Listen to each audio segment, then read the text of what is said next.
Oke lah.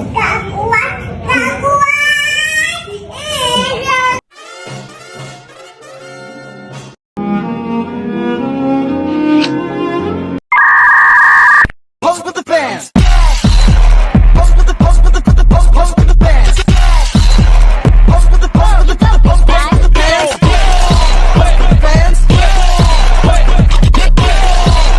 Pose with the fans. Latar belakang. Konflik adalah peristiwa pertentangan yang melibatkan individu-individu. Entah itu individu kelompok maupun beberapa kelompok.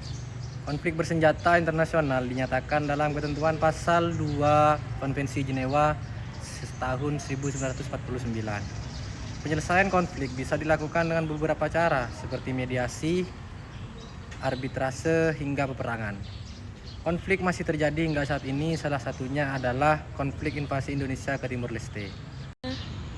Sengketa antara Indonesia dengan Timur Leste bermula dari invasi Indonesia ke Timur Leste pada tahun 1975. Setelah kejatuhan rezim diktator Portugis, rakyat Timor Leste menginginkan kemerdekaan dari pemerintahan sendiri yang memicu perlawanan dan protes terhadap penjajahan Indonesia. Pada tanggal 30 November 1975, Timor Leste merdeka dari jajahan Portugis.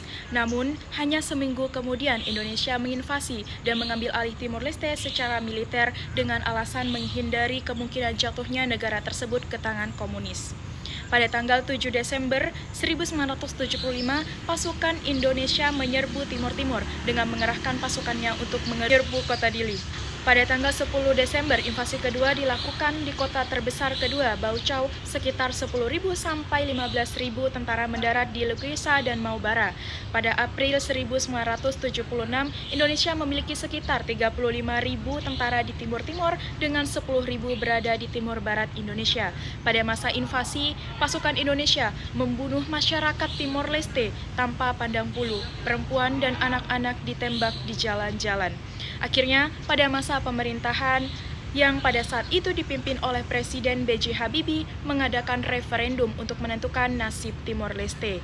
Pilihan yang diberikan adalah untuk tetap menjadi bagian dari Indonesia atau memilih kemerdekaannya sendiri. Sebanyak 78,5% Timor Leste memilih untuk merdeka. Tinjauan hukum terhadap invasi militer Indonesia ke Timor Leste secara umum menilai bahwa tindakan tersebut melanggar prinsip-prinsip hukum internasional, khususnya hak menentukan nasib sendiri dan larangan penggunaan kekuatan militer terhadap integritas teritorial negara lain.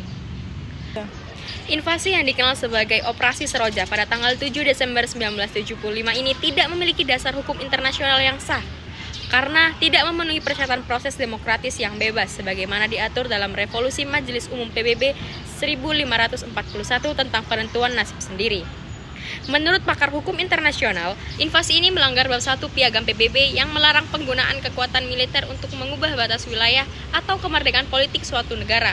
Meskipun ada klaim bahwa Timor Timur bukan negara merdeka pada saat itu.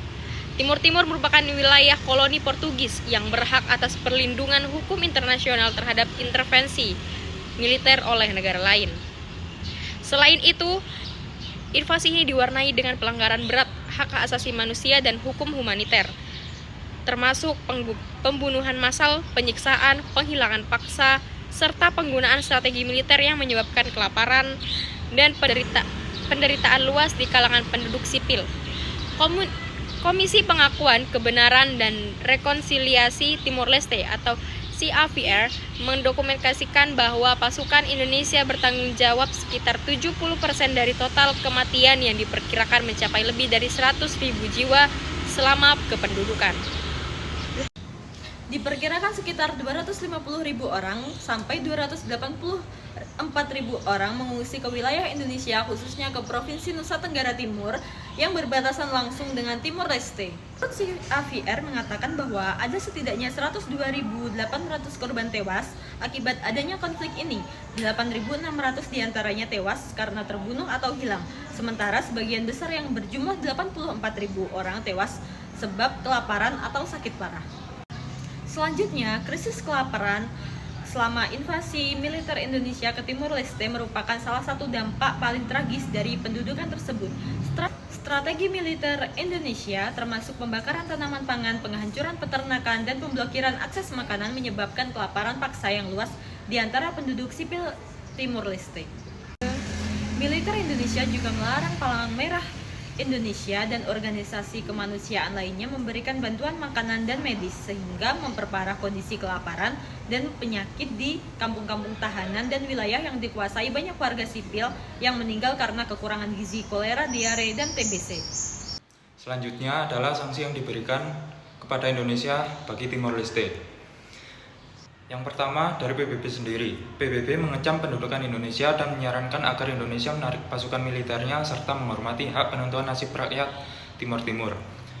Selanjutnya adalah sanksi berupa embargo militer yang dilakukan beberapa negara kepada Indonesia, seperti Amerika Serikat, Inggris, hingga Uni Eropa. Embargo militer sendiri merupakan sebuah tindakan yang dilakukan oleh suatu negara untuk tidak memberikan bantuan militer berupa senjata hingga kendaraan kepada negara lain. Kalau secara diplomatik, Indonesia mengalami penurunan citra internasional, terutama dalam isu HAM. Beberapa bantuan luar negeri sempat dipertimbangkan oleh negara, namun tidak sampai ke tahap sanksi yang lebih luas. Kesimpulan, konflik bersenjata sangat merugikan masyarakat karena menimbulkan dampak yang luas dan mendalam. Tidak hanya dari sisi kemanusiaan, tetapi juga dari sisi lingkungan, ekonomi, dan sosial. Invasi militer Indonesia ke Timor Leste merupakan pelanggaran serius terhadap hukum internasional. Tindakan militer tersebut menyebabkan penderitaan besar bagi rakyat Timor Leste, termasuk pembunuhan massal, pengungsian, kelaparan, dan pelanggaran HAM berat.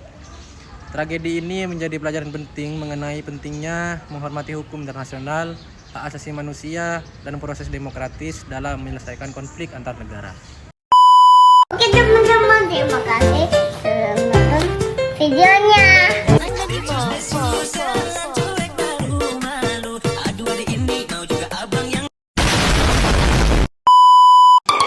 Aduh,